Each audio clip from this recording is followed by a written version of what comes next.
Islam mampu dan punya penjelasan untuk segala hal, untuk hari ini, untuk masa lalu, dan masa depan secara detail dan gak bisa kita bantah sama sekali. Teman-teman mau lihat dari apa? Dari segi sejarah. Teman-teman mau lihat dari apa? Dari penciptaan. Teman-teman mau lihat tentang masa yang akan datang. Lebih baik teman-teman meyakini sekarang daripada teman-teman mengetahuinya nanti di masa depan dan teman-teman udah gak bisa ngerubah kondisi teman-teman lagi karena teman-teman gak punya pilihan.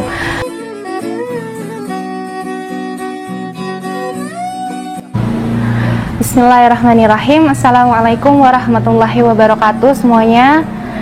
Alhamdulillahirrabbilalamin. Hari ini aku diberikan kesempatan untuk ngobrol sama teman-teman lewat ngaji cerdas. Jadi selama ini udah banyak banget teman-teman yang menanyakan tentang gimana sih perjalanan kisah mualafnya aku. Nah, alhamdulillah Allah kasih fasilitas melalui teman-teman dari ngaji cerdas untuk menceritakannya di sini. Bismillahirrahmanirrahim. Sebelumnya perkenalkan, nama aku Salma. Tapi mohon maaf lahir batin, itu bukan nama asli aku, itu nama samaran aku. Karena satu dan lain hal, aku masih harus menutup identitasku. Nah, alasannya kenapa? Insya Allah akan aku ceritain di sini. Jadi, alhamdulillahnya aku ini anak kedua dari 3 bersaudara. Jadi aku Ateng, anak tengah. Nah, alhamdulillahnya aku dilahirin di Jakarta, tepatnya di Jakarta Barat. Dan mamahku itu dari Blitar, Jawa Timur. Alhamdulillahnya papaku dari Pontianak, Chinese gitu. Nah, alhamdulillahnya aku menjemput hidayah Allah pada bulan Oktober, tepatnya tanggal 21 Oktober 2018. Jadi alhamdulillah saat ini sudah tepat insya Allah 3 tahun memeluk agama Islam gitu teman-teman. Nah, kalau ditanya basicnya sebelumnya agamanya apa sih? Jadi sebelumnya agama aku itu Nasrani. Dan sampai hari ini qadarullah belum ada keluargaku yang memeluk agama Islam. Jadi dari keluarga mamah ataupun dari keluarga papa memang historikalnya belum ada yang memeluk Islam gitu. Jadi PR-nya lumayan. Bismillah, mohon doanya teman-teman semua, hidayah untuk kedua orang tuaku, untuk adik kakak aku, dan untuk keluarga besar aku insya Allah gitu. Why Islam? Kenapa harus Islam? Karena kita nggak punya pilihan lain selain Islam. Kenapa sih harus Islam? Karena aku melihat Islam mampu dan punya penjelasan untuk segala hal, untuk hari ini, untuk masa lalu, dan masa depan secara detail dan gak bisa kita bantah sama sekali. Teman-teman mau lihat dari apa? Dari segi sejarah. Teman-teman mau lihat dari apa? Dari penciptaan. Teman-teman mau lihat tentang masa yang akan datang. Lebih baik teman-teman meyakini sekarang daripada teman-teman mengetahuinya nanti di masa depan dan teman-teman udah gak bisa ngerubah kondisi teman-teman lagi karena teman-teman nggak punya pilihan.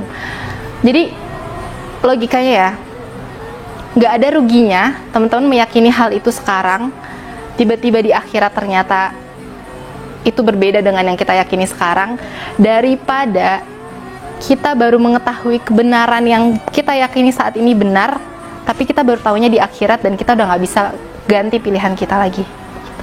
Islam itu untuk orang-orang yang berpikir. Hidayah itu pilihan dan takdir Allah. Jadi kalau ditanya kita nggak dikasih hidayah nih, nggak. Kalau seandainya teman-teman mau mikir dari proses teman-teman berdiri, dari proses teman-teman tidur, proses teman-teman bangun, kita aja nggak bisa ngatur detak jantung kita mau kayak gimana. Kita aja nggak bisa ngatur pompaan darah kita mau kayak gimana. Kalau itu nggak ada yang ngatur, terus gimana caranya itu bekerja? Terus misalnya matahari terbit dari barat, terbenamnya di timur. Kalau misalnya itu nggak ada yang ngeciptain, atau misalnya matahari terbitnya dari selatan, kayak terbenamnya dari tenggara, kayak apa yang akan kejadian? Kita semua udah tahu, sesuatu itu pasti ada awal mulanya. Segala sesuatu pasti ada mula dan akhirnya. Itu pasti ada awal mulanya. Segala sesuatu pasti ada mula dan akhirnya. Kalau misalnya kita mau pikirin, awal mulanya kita tuh dari mana sih? Dari teori Big Bang. Terus kenapa bisa Big Bang itu terjadi? Tentang penciptaan. Oke, tentang penciptaan mungkin diciptakan sama A, B, C, dan D. Apakah teman-teman yakin bahwa memang itu yang menciptakan? Apa pembuktiannya? Kalau misalnya ditanya Al-Quran salah satu buktinya. Kalau teman-teman belum kayak ya udah, Al-Quran cuma buku yang ditulis dengan bahasa Arab. Teman-teman boleh baca. Di dalam Al-Quran tuh terkandung banyak banget hal teori yang sudah dibuktikan secara sains. Salah satunya tentang janin, bentuk janin yang berbentuk seperti lintah. Terus tentang ada sungai di bawah lautan. Tentang banyak hal itu semua udah dijabarin di dalam Al-Quran yang itu diturunkan di tahun dimana teknologi secanggih itu aja belum ada dan dibawa oleh seorang manusia yang bahkan dia nggak bisa baca. Emang di Arab ada lintah? Emang di Arab ada sungai yang di bawahnya lautan gitu? Bahkan Nabi Muhammad pun nggak tahu tentang hal itu gitu. Jadi kalau teman-teman mau ngedenial, tapi kan, coba dipakai lagi logikanya. Jangan terus-menerus ngikutin nafsu kita, ngikutin denial kita, tapi coba sesekali buka diri, berpikir. Gitu. Nah, terus kalau ditanya, kenapa bisa milih Islam sih? Gitu. Kenapa bisa berislam? Jadi cerita awalnya itu, aku SD itu TK dan SD itu di SDK BPK Penabur gitu ya teman-teman. Mungkin tahu Penabur itu sekolah swastanya Nasrani. Qadarullah SMP dan SMA aku masuk ke dalam sekolah negeri dikarenakan di area sekitar rumahku itu belum ada sekolah Nasrani yang SMP dan SMA gitu. Jadi aku dimasukin ke sekolah negeri tapi lokasinya deket banget dari rumah aku. Dari situlah aku mengenal wajah Islam. Dari situlah aku punya teman-teman yang beragama Muslim gitu. Dan hal pertama kali yang ternyata baru aku sadari saat ini adalah hidayah pertama yang paling pertama kali aku terima itu adalah hidayah berhijab. Jadi dari SMP itu aku suka banget yang namanya ngelihat perempuan pakai hijab. Dan aku tuh suka model-modelin hijab gitu. Jadi teman-teman aku yang namanya anak SMP pakai jilbab kan suka masih berantakan atau meleot-meleot gitu. Aku suka ngebenerin gitu. Dan lucunya lagi, jadi karena aku non muslim, aku nggak pakai kerudung, jadi aku pakai seragamnya lengan pendek. Kalau hari Jumat kita ada seragam baju muslim namanya, dan itu wajib kita gunain, jadi lengan panjang.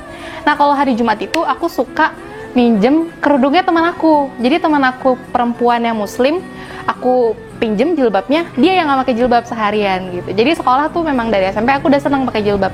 Entah kenapa ya, itu ya qadarullah, itu hidayah pertama yang aku baru menyadari itu saat ini setelah berislam gitu. Terus berjalannya waktu SMA, SMP, kerja. Nah di dunia pekerjaan lah aku semakin mengenal yang namanya Islam. Sampai pada satu titik aku terlibat dalam diskusi tentang agama. Iming-imingnya diskusi, tapi berujung debat seperti biasa. Ya, seperti mayoritas orang lah, ketika membicarakan agama, kita meyakini apa yang kita yakini, dan lawan bicara kita juga meyakini apa yang kita yakini. Jadi kita debat. Dari situ, dari hasil perdebatan itulah aku mencari tahu Islam. Aku mencari tahu tentang sejarah Islam, aku mencari tahu tentang Nabi Muhammad ini siapa sih gitu. Karena jadi kita ada kayak matching-matchingan Nabi. Nabi Musa di kamu ada? Ada, di aku ada. Nabi Daud ada. Oh, kalau Nabi Sulaiman nggak ada. Kalau di aku Salomo, bukan Sulaiman gitu. Dirunut sampai berhenti di Nabi Isa versus Yesus. Nah, disitulah akhirnya mulai perdebatan ringan. Dan setelah Nabi Isa atau Yesus itu melanjut ke Nabi Muhammad, yang dimana kondisinya aku tidak mengenal sama sekali sosok Nabi Muhammad ini. Jadi dari situlah aku mencari tahu tentang Nabi Muhammad, aku mencari tahu tentang kisah para sahabat yang membersamai perjuangan Nabi Muhammad. Dari situ aku mencari tahu, terus qadarullahnya ini teman aku memperkenalkan aku dengan beberapa ustadz. Ada ustadz yang dulunya Nasrani, akhirnya menjadi seorang muslim dan menjadi seorang pendakwah yang hebat, Masya Allah. Terus aku juga dikasih link YouTube-nya Ustadz Hanan Attaqi. Nah, alhamdulillah itulah titik balik aku mulai membuka diri aku terhadap Islam. Jadi aku nontonin YouTube ya Ustadz Hanan Attaqi. Kan itu aku lagi zaman-zamannya galau-galau anak muda gitu ya. Sedangkan Ustadz Hanan tuh kan kayak materinya tentang cinta-cintaan, gagal move on, udah putusin aja, nikah dan lain-lainnya. Nah disitulah aku terpacu buat akhirnya aku nonton, terus kayak asik banget nih Ustadz kayak gini gitu. Dan materinya masuk ke aku, dan secara tidak sadar Ustadz Hanan berhasil menanamkan kecintaan aku dan kesadaran aku bahwa ternyata Allah itu sayang banget loh sama kita. Nabi Muhammad tuh semerindukan itu loh sama kita, umatnya yang gak pernah bertemu ataupun melihat dia sebelumnya. Dari situlah aku mulai tersentuh hatinya, tapi aku masih ngedenial sampai pada akhirnya aku masih balik lagi ke gereja. Aku mencari kebenaran lagi sampai ada di titik dimana oke, aku deal-dealan sama diri aku mengimani bahwa aku memiliki pencipta, aku mengimani bahwa dunia ini ada yang menciptakan, tapi siapa penciptanya itu terserah. Karena aku bingung gitu, abu-abu. Aku masuk ke gereja, hati akunya nggak ada, tapi di Islam aku juga masih ragu gitu. Sering berjalannya waktu, aku belajar huruf hijaiyah, aku belajar Iqra 1 sendiri. Terus aku nonton YouTube kajian-kajian, tapi aku ngerasa kurang puas gitu. Aku pengen cari tahu Islam yang dari mulut orang Islam itu langsung. Sedangkan qadarullah saat itu kondisinya teman-teman sepermainan di lingkungan aku itu belum terlalu mengarah ke hal itu. Jadinya aku harus nyari itu di luar lingkungan aku. Terus aku nyari-nyari aja di Instagram, dan aku dapat kajian offline, itu kajian pranikah di WTC Sudirman dari Kalam Ukhuwah. Dan aku tanpa pikir panjang, aku berpikirnya ya udah ini ada kajian offline, aku ikut aja, aku datang aja gitu. Mau itu pranikah, mau itu apa, ya qadarullahnya dapetnya ini, ya udah aku datang. Dan itu bersesi-sesi gitu. Jadi setiap Sabtu pagi sesi 1, sesi 2 kalau nggak salah, sampai 12 sesi kalau nggak salah. Dan itu aku datang terus. Jadi kalau bisa dikatakan aku belajar Islam dari kajian pranikah, iya, aku mengakui itu iya. Jadi kalau dikatakan aku dapat hidayah, salah satu wasilah hidayahku dari kajian pranikah, iya. Makanya teman-teman nih yang udah berislam, apalagi yang udah mau bersiap-siap untuk menikah, jangan pernah ragu untuk ikut kajian pranikah. Karena bahkan ada teman-teman kita yang belum muslim belajar Islam dari kajian pranikah gitu. Jadi jangan pernah menutup diri pengen belajar Islam dari mana ya, dari manapun. Even kita cuman keluar bangun pagi, melek ngelihat seluruh tubuh kita, atau kita keluar ngelihat langit, ngelihat burung, ngelihat tanaman yang bisa berfotosintesis, itu juga ada hidayahnya Allah gitu. Nah terus dari kajian pranikah itu, alhamdulillahnya Allah rezekikan aku untuk ikut kajian offline-nya Ustadz Hanan Attaqi di Ramadan 2018. Jadi aku tuh udah pengen banget ikut kajian offline-nya Ustadz Hanan Attaqi. Tapi kan qadarullahnya Ustadz Hanan waktu itu cuman mengadakan kajian di Masjid Al-Fatih Bandung setiap Rabu malam. Dan saat itu aku masih kerja, jadinya ya belum bisa untuk datang kajian offline. Alhamdulillahnya bulan puasa ada ngabuburit offline sama Ustadz Hanan Attaqi di Jakarta Selatan. Aku langsung datang tuh. Dan di situ aku pakai hijab. Sebelumnya aku memang udah beberapa kali pakai hijab, tapi entah kenapa di situ atmosfernya beda banget. Jadi aku datang ke sana, aku pakai hijab, aku minjem semuanya. OTD-nya aku minjem dari atas sampai bawah. Aku pakai hijab, terus aku bawa mukena karena aku niatannya aku mau ikut raweh nih. Aku pengen ikut sholat. yang sebelumnya aku belum pernah sholat sama sekali, wudhu pun aku belum pernah sama sekali. Jadi fokus aku kemarin-marin tuh belajarnya tentang Islam tuh apa sih? Apa sih yang ada di dalam Islam? Apa sih yang diatur dalam Islam yang boleh dan nggak boleh? Terus Nabi Muhammad ini siapa sih? Gitu. Lebih ke gitu. Tapi kalau untuk puasa, zakat, haji, sholat itu aku belum belajar. Terus pada saat itu aku datang didampingin sama teman aku, ada namanya Bella Anggra ini. Halo, assalamualaikum Bella kalau nonton. Jadi waktu itu aku ditemenin sama dia. Terus aku tersentuh satu hal pas aku datang ke sana, kita mau wudhu, kan ada keran berjejer gitu ya untuk wudhunya para laki-laki. Terus aku bilang, ini wudhu perempuan di mana? Terus dia nunjuk ada satu tenda gitu yang dibangun, tenda kayak tenda nikahan gitu di pinggir lapangan.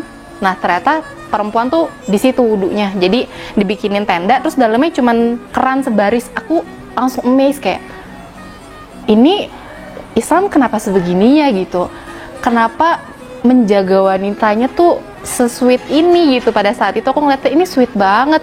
Perempuan mau wudhu pun wudhu paling cuman buka sampai sini gitu, maksudnya cuman sedikit yang terbuka, tapi dijaga ini sampai serapet itu, sespesial itu, sampai effort ngebangunin tenda, ngeluarin biaya dan lain-lain. Disitulah pertama kalinya lagi aku tersentuh sama Islam, kayak ternyata dalam Islam tuh bukan cewek dipandang setengah mata kok, ternyata justru cewek tuh istimewa banget, istimewain banget sama Islam, dijagain sebegitunya. Dari situlah aku mulai jatuh cinta lagi sama Islam. Setelah itu aku kaji, aku saat itu ikut puasa. Jadi karena teman-teman aku banyak yang muslim, dan kalau bulan puasa kan kita banyak ya yang ikut buka puasa bersama, acara gitu-gitu. Nah memang kalau misalnya aku ikut acara buka puasa bersama, pasti hari itu aku ikutan puasa, tapi nggak sahur, cuman nggak makan, nggak minum dari bangun tidur sampai maghrib gitu. Jadi aku alhamdulillahnya nggak terlalu merasa berat untuk puasa. Terus aku ikut puasa, aku duduk di tempatnya perempuan, terus segerombolan perempuan gitu kan, rame, tapi aku nggak ada yang kenal kecuali Bella. Terus aku di deket sound system. Yang azan tuh waktu itu aku lupa antara Muzamil atau Ustadz Hanannya langsung, aku lupa. Aku pas azan berkumandang, aku minum air putih sambil ngedongak, dan wallahi itu adalah air minum termelegakan dan feel buka puasa terkeren seumur hidup yang pernah aku rasain. Itu aku pas neguk minum, aku ngedenger azan dari sound system persis di samping aku nangis, aku langsung gemeter, terus aku nangis, terus aku nunduk kayak, aku kenapa gitu, ada apa sama diri aku gitu. Aku udah pernah kok buka puasa dan pakai air putih atau pakai apapun, kenapa feel-nya beda gitu, kenapa kali ini kayaknya hati aku kayak luluh lantah gitu. Terus aku diem, tiba-tiba ada teman-teman perempuan yang dari samping kanan kiri ngasih kurma, pokoknya sharing makanan. Di situ juga aku kayak ngerasa sweet lagi, kayak ini kok pada baik-baik banget sama aku gitu. Mungkin karena kondisinya aku lagi baper juga, jadi kayak kok mereka peduli banget sama aku, ngasih aku kurma, ngasih aku makanan gitu-gitu, berbagi lah ya. Mereka ramah-ramah gitu-gitu. Udah dari situ aku udah melayang-layang, karena kondisinya aku di hari itu dibuat mellow banget sama Islam. Terus sholat maghrib, jadi aku ikut masuk ke dalam saf, dan sebelumnya itu udah dikonfirmasi sama gurunya Bella bahwa aku diizinkan untuk masuk ke dalam saf, tidak memutus, karena niatku belajar gitu, niatku belajar di situ. Dan yang lucunya, aku kan belum pernah sholat sebelumnya, jadi aku nggak hafal tuh yang namanya rokaat atau step-stepnya setelah ini tuh apa. Terus taraweh sama Ustadz Hanan itu kan bacaannya bukan trikul ya, tapi al-qiyamah gitu-gitu, jadi panjang-panjang. Nah si Bella ini udah nge-reminder aku dari awal, tah kalau capek nanti kamu berhenti ya setelah salam, setelah 2 rakaat kamu berhenti aja, nggak ikut duduk gak apa-apa.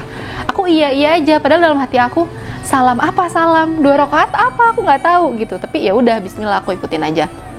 Terus yang lucunya, setiap kali sujud, aku kan harus ngelihat depan aku atau kanan kiri aku supaya aku nggak ketinggalan gerakan. Jadi setiap sujud, orang sujud kan pasti dahi bertemu dengan tanah kan.